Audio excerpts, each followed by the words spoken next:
Bonjour, dans cette vidéo-ci, on va discuter encore des modèles autorégressifs et on va s'intéresser beaucoup au côté mathématique.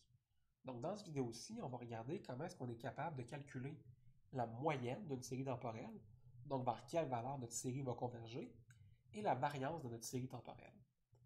Donc pour faire ça, je vous représente encore notre graphique du PIB. Donc j'ai une variation en pourcentage du PIB qui suit la formule suivante. YT est égal à 3 plus 0,7 fois YT moins 1 plus mon terme d'erreur ET. Vous avez que l'espérance de mon terme d'erreur est nulle et qu'il y a une variance unitaire.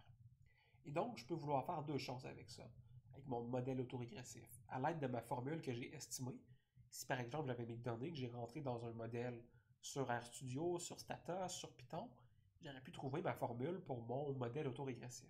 Et avec cette formule-là, je m'intéresse à deux choses. D'abord, quelle est la variance de mon processus et quelle est la moyenne. Mais plus important encore, je m'intéresse à la question suivante. C'est quoi l'impact de mes coefficients, donc de mon terme bêta, de ma constante et de mon terme d'erreur, sur l'établissement de la moyenne et de la variance? Et donc, c'est ce qu'on va faire dans la vidéo ensemble. On va calculer ces deux choses-là. Donc, d'abord, la moyenne.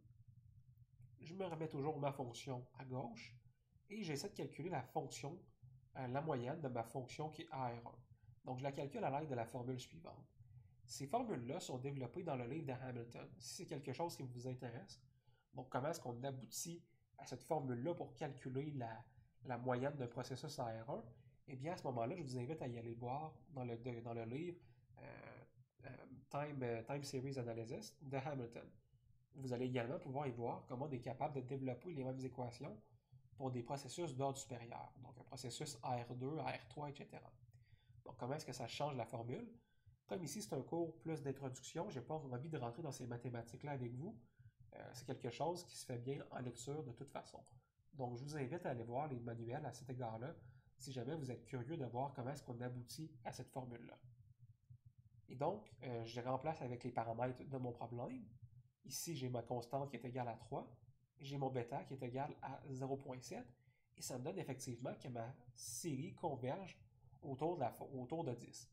Donc, quand on regarde ma série, en moyenne, bon, parfois je suis au-dessus, parfois je suis en dessous, mais en moyenne, ma série va être égale à 10. On pourrait penser à croire, avec notre formule, que la série converge autour de ma constante. Mais ce n'est pas le cas. Remarquez que mon bêta a un impact sur ma moyenne et que cet impact-là est positif.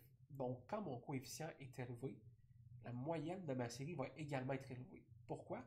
Parce que mon bêta apparaît au dénominateur.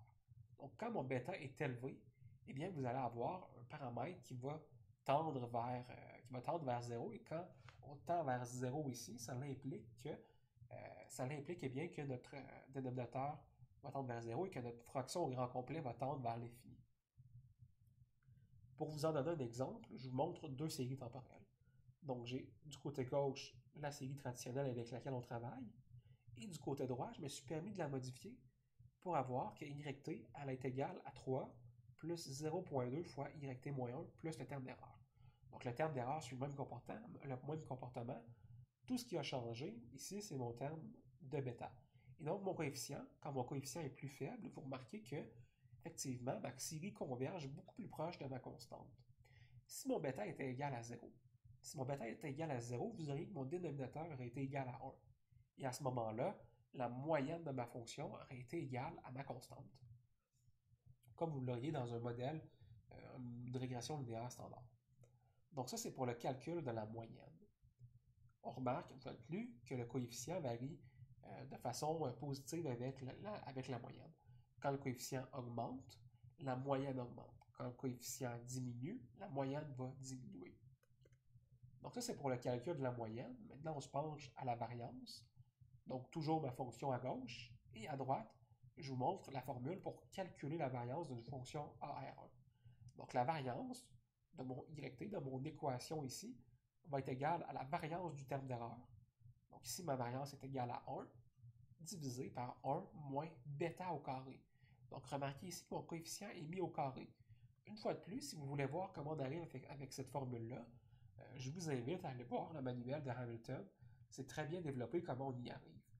Si jamais c'est nécessaire, si jamais à la demande populaire, vous voulez que je la développe pour expliquer cette formule-là, eh bien, n'hésitez pas à laisser un commentaire Ou si vous voulez montrer vous-même dans les commentaires comment la développer, à ce moment-là, je vous invite à le faire.